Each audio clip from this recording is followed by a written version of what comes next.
გიორგი მამარდაშვილის დებიუტი ლივერპულის მაისურით შედგა. პრესტონთან გამართული ამხანაგური შეხვედრა ლივერპულის სასარგებლოდ 3-1 დასრულდა.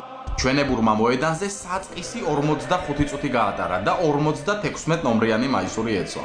სოციალურ ქსელში მამარდაშვილის დებიუტს ლივერპულის გულშემატკივრებისგან საკმაოდ დადებითი შეფასება მოჰყვა. აწილი გულშემატკივრების ფიქრობს, რომ ის წელსვე გადასვავს ალისონს სკამზე.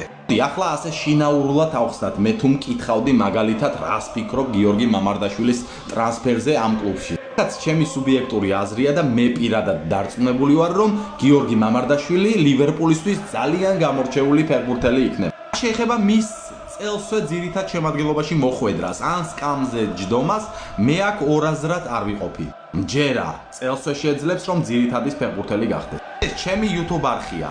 აქ შევეცდებით, რომ უფრო დიდი და ფართომასშტაბიანი საფეხბურთო ზღაპრები მოვყეთ ხოლმე. თუ ამდენი ხანია მიყურებ და ამავდროულად გაინტერესებს ის საფეხბურთო ზღაპრები, რასაც მე შენ გიყვები ხოლმე, შეგიძლია გამომყვე. ისიც მესმის, რომ აუდიტორიას ძალიან ადვილი რაღაცები აინტერესებს ხოლმე. მაგალითად TikTok-ი. TikTok-ზე გამოწერა ძალიან ადვილია, დააწკაფუნებ და დამთავრდა. YouTube-ზე რო შეხვალ, შეიძლება უცებ არ გამოგაწერივნოს, სანამ შენს მეილს არ შეიყვან.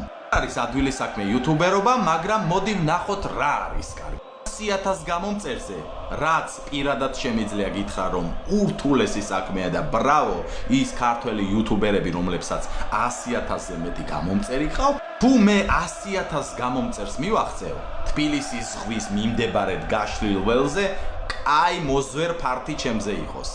არის მოზვერ ფართი. მოზვერი რა, აი მოზვერს რო წააქცევ, მაგრამ ჩვენ იმდენი ვართ, ერთი მოზვერი არ გვეყოფა, ერთ 3 მოზვერი მაინც დაგჭირდება.